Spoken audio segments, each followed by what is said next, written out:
Di sebalik setiap gram emas yang berkilau, tersembunyi sebuah kisah. Kisah perjalanan dari perut bumi yang gelap melalui proses yang mencabar sebelum dia menjadi lambang nilai dan kemewahan. Pernahkah tuan-puan tertanya bagaimana emas terbentuk dari batu menjadi harta yang digelai seluruh dunia? Proses pertama, hasilkan gold bar juga dinar ni adalah melting. Biloba bahan mentah akan dicairkan dan dituang dalam acuan sebelum proses rolling. Lepas melting, emas akan di-rolling supaya jadi nipis hingga capai ketebalan yang ditetapkan sebelum proses blanking. Emas tulen kemudian dilebur dan dicetak menjadi jongkong emas atau gold bar. Sebahagian pula dibentuk menjadi dinar emas menggunakan acuan khas dan teknik stepping.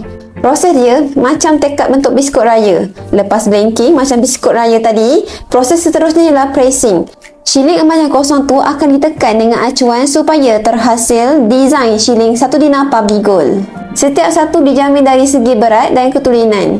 Lepas dah dapat bentuk shilling 1 dinar tadi, emas tu akan ditimbang dan dikikis berkali-kali sampailah berat gram emas ngam-ngam 4.25 gram atau lebih. Kalau 4.251 gram okey, tapi kalau berat 4.249 gram, emas tu kena reject dan akan dileburkan balik. Begitulah public gold akan pastikan emas-emas yang dijual tak kurang beratnya daripada apa yang dijanjikan. Itu dinamakan proses wealth control. Daripada perut bumi kepada bentuk fizikal yang menjadi simbol kekayaan dan kestabilan ekonomi, emas menempuh satu perjalanan luar biasa. Ia bukan sekadar logam tetapi lambang kepercayaan, nilai dan warisan yang tak ternilai harganya.